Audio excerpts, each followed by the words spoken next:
so glad to see that in these times there's a discussion or a meeting that is happening in person today. I'm a little bit under the weather, so unfortunately I couldn't make it in person. Otherwise, I would have loved to meet up and connect with all of you. It's a great platform. So the way I thought I'll handle this session is probably I'll spend about 10 minutes or 15 minutes discuss about the topics that I think is relevant at this point of time and what is expected out of folks out on the ground and what can we do, and follow it up with a Q&A. Happy to take the questions that we would have around it. I think for the last 20 odd years when I started my career, everybody was talking about a VUCA world, and VUCA world, and I always used to wonder, okay, what is this? I think we all know how businesses are run, and there are certainties and uncertainties. We will be able to manage it with reasonable sense of assurance. Come March 2020, maybe that's the first time that at least I felt what really can be. The pandemic stuck. Now, it started as a pandemic. It could have stopped out there. But as we see the landscape evolving, there are geopolitical tensions that is happening in various markets. There are transition that is happening, which is leading to challenges in terms of parts availability. And then in parallel, there are regulatory changes that are also coming along with these things. Started from, say, something like a PS6, ABS became mandatory. We are looking at OBD2 coming in, and there is enough and more that is there on the table, which means cost of compliance is becoming really, really heavy from a consumer perspective, which at some point of time may lead to a demand uncertainty also. There is a super commodity cycle that we are all probably before Ukraine, we would have said we just came out of it. Now it looks like the super commodity cycle might get a little bit of extension, if I can say so, considering where the ground realities are in. So probably the stage is reaching to a level, it's no more about cost of commodity, it's also about availability of a commodity. How do you manage that? And how do you try to, it's not about paying few bucks more, it's also about ensuring that it's available at the time that you need it. In this landscape, I think if we have to take a step back and look at, there is an ongoing consumer journey that we need to map. There is a supply chain that needs to be disruptive at the same point of time, ensure that you have the minimum availability to continue business. And then your partners need to make money. It doesn't matter whether the cost of aluminium goes up or steel and what pricing that you're able to pass it on to the consumer. The dealers who are working with you also equally needs to make money in this context. So I don't think so it can be more dynamic or tough than what we are going through. Specific to auto industry, say right from 2018, it's been a challenging period.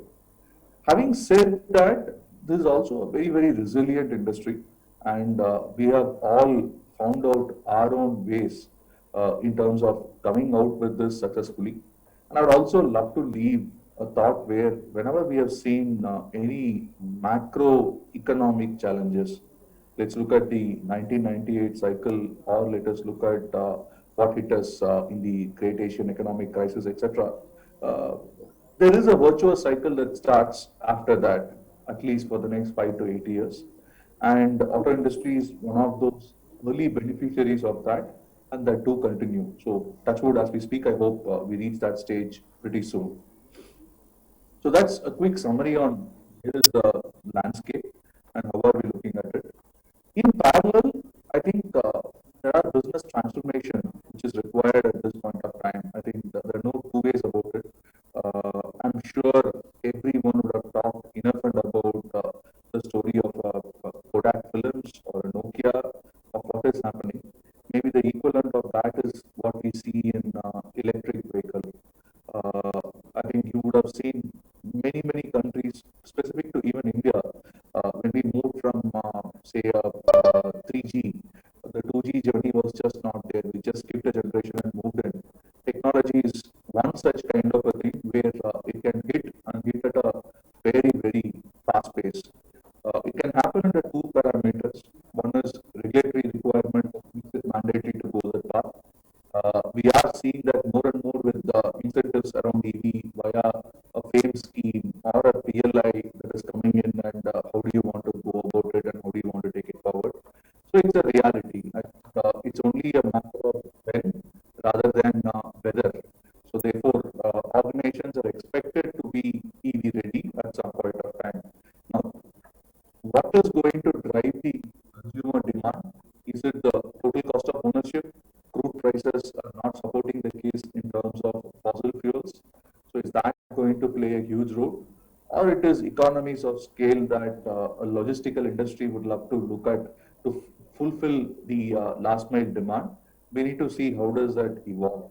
But eventually, it's a reality that is here, and businesses are expected to transform and go towards it. The second thing that I thought might happen at some point of time is I come from retail and apparel to auto. We used to see that as an Indian customer, you would always feel that selling or buying something in online was difficult 3 4 years. We all would love to have the look and feel of the products that we want to buy, experience that in store, and then you feel that's how the purchase journey needs to be completed. And more than anything, people also wanted to have that as their outing. 5 to 7 kilometers of touch point within a residential area. People would love to have that as their weekend hangout also. Go to a movie, have a dinner, do your shopping and come back. But what pandemic did is also rapidly transformed the entire way in which consumption happens. We are at a stage where the Swiggies and Zomatos are going to help you in-house dining. The Amazons and Flipkarts are going to ensure your requirements, right from grocery to anything else that is required, comes to your home directly. Your Netflix and Hotstars are going to ensure that the latest releases happens at your doorstep on the TV, OTT network, as we call it. In that landscape, the consumer journey towards auto would also evolve. So therefore, channel play or a direct to consumer is something which could be a reality that can happen very soon. We do see some of the auto companies already moving into it. We need to wait and watch how does this transformation happen on the other side. So that's on the network and how do you need to look at the network. One more thing I would like to call out is prioritization of markets. I think we are at that stage.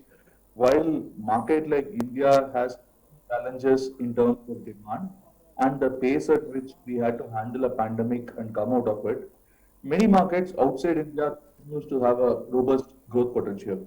So therefore, how do we tap these international markets, be relevant for them, and ensure that the product creates an aspiration and desire, either from a price perspective or from a feature perspective for that to consumer, for that consumer is also part of the business transformation that organizations need to go through. It could come in from what kind of product that you want to sell there. It could come in what kind of services that you want to offer along with the product. So that's in summary, business can transform. We talked about EV, we talked about the direct to consumer as an option channel, and how do we play within these markets as we look at it. If I come into the third bucket, innovation, I think eventually the consumer journeys many a time that we map are not going to be told. I think honestly speaking, I was one of those consumers when say a Paytm or a Google Pay was launched. We had to figure out our answers. Hey, what is this addressing? I have a credit card. I don't carry wallet with me. The credit card can swipe, and so be it. And what's the Paytm going to add into it? But the need of convenience to such an extent that people do have unsaid demands, which organizations are expected to identify and fulfill via innovation. The entire user interface and user experience that you provide, both during the journey of purchase, in the store, and after the purchase, need to be pretty seamless. One innovation that I would like to talk about is something that we came out with, which is called as Make It Yours. We felt eventually mass customization and personalization is here to stay. How do I make a product that is unique? How do I make a product that has got features that I want to add? and how do I ensure that that can get customized to the need that I have. If somebody wants to feel that as to, hey, I do want to have a base bike, but within the base bike, I don't need the spoke wheels, but I need the alloy wheels. Now, these are innovations that consumer expects organizations to provide. And can I have a color combination change? The CTG that you offer to what I want may not be in line with what the base variant provides, and I would love to innovate on that. Do I have a platform to innovate on that? What kind of financing innovation that you can do to the consumer from a retail financing journey? So that's these are things that probably organization needs to be nimble enough to get it addressed. Because in an environment where we know there are uncertainties outside, business value chain is getting transformed. Consumer experience is the last thing that we want to be left unaddressed. So either you do a product innovation, or you do a experience innovation, or you do a channel innovation, but all the three are equally critical to ensure that the consumer demand is kept intact. Now, we saw these three buckets. We saw the UCA world, how it is making it really uncertain. We talked about how business is getting transformed to new ways of doing stuff and what kind of innovation that the organizations have to do. And if I put all these under one bucket, and if I have to summarize in one way, I think these are times where we need to have, I would come from a business angle, how dynamic we are in our entire planning and thinking process. Agility is going to be the name of the game. We need to make on the foot decisions on how do we prioritize on growth versus margin. It's a constant call that always come in as to whether you want to go for profit or profitability. How do you take those decisions is going to be really, really important. Investments behind the brand, that's a very, very tricky decision. It's very easy to cut down cost at this point of time. And the first thing that people look at, the easiest and low hanging fruit, turns out to be marketing. Cut it down as a percentage to revenue and say that's all you can offer. But it can be equally counterproductive. Eventually, the desire to buy an automobile is created via the inspiration or aspiration that you work via the marketing spends that you do. So how do you balance your investment behind the brand is really something that you need to look at as a roadmap on way forward. Pricing and cost, I think these are two levers that I really feel can make a huge difference. Now, pricing, there is a very simple mathematical model that many follow to say that as to, hey, this is my cost, this is the gross margin that I need to make, multiply, and there you land on a pricing. Can I make that a little bit more innovative? Can I have products grouped under certain buckets, which solves for certain needs of consumer, which could solve for certain markets of consumer, both India and outside, which could also have certain kind of an aspiration value, which is more towards experience. And can I price the product accordingly to create the demand, which eventually results in the gross margin? And therefore, a value driver is always there to drive the volume in the long run. So how do we see that as critical? Cost is something that naturally all of us look at. Again, way to cut the corners, way to innovate is something that we need to look at. I think offices are more and more becoming hybrid. People are looking at it. People are looking at office spaces even outside their HQ may no more be required thanks to the way in which we are digitally getting connected. So how do we do that? How do we leverage technology? Can we look at a digital first organization and a digital transformation, which will probably ensure that the mindset with which people come in is more around looking at tech-driven solutions than the erstwhile solutions, which always involves something to do in a non-tech way, which could be high cost. So how do we innovate and move towards that is one thing that we need to work on roadmap. My two last cents on this, I think make versus buy. This is a critical thing that we need to evaluate. How much we can focus and ensure that what is critical to the organization is kept in, and what is non-critical, more and more can we look at outsourcing and leverage through that. It could be across functions, it could be manufacturing, it could be support functions, but wherever it is, I think this will play a crucial role because there is so much of capital that needs to be allocated and that can go behind various things. How do we prioritize that and have a proper capital allocation strategy is going to be super critical from this. Last but not the least, eventually it comes down to people. It is people who transform businesses. While processes and systems are super important, but it is people who develop them, drive them, and execute them. So how do we create functional transformations within the organization, which empowers people, which empanels them to take decisions that are nimble-footed, can be accountable and responsible. At the same time, you provide authority not basis hierarchy, but basis what the organization wants at this point of time. Companies which can do this, if I can put all these into one bucket and say what is the roadmap, I would say, in a summary, be agile. And organizations which are going to be agile as they move forward and agile to change. I think all of us, by and large, will be having a great agility on the results that we need to deliver, on the people whom we work with, or in terms of the learning that we need to do. But change agility is not that easy. It is the beliefs that drive the behavior.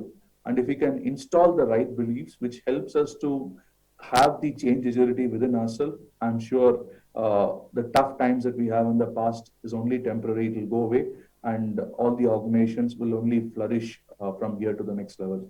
With that, let me thank the audience and come back to you for any questions that you would have. Questions from the audience. So what role do you think technology will be playing in unlocking this liquidity? There are many ways in which we can look at. I think we are one of the organizations which are using C2FO as a platform in terms of how do we leverage that in the working capital side. In fact, we have a strong treasury, but we still felt that as to an automated process at some point of time, even if it can lead into a bidding auction process for us to ensure that the right creditors come in and we have a base lending rate that we have set in, and then there is a margin that gets added on top of it depending upon the category within which the creditors fall in. That's one way to look at how technology can help in. But I also believe the cost of technology need not be restricted only to this. We also do a lot on the retail financing side. How do we connect with my consumer from a financing journey by leveraging tech, which I think could be a great, powerful tool, even in terms of generating demand for the future. Thank you, sir. Due to time crunch, we won't be able to take many questions. So now we'll move on to the next one, next session. Thank you.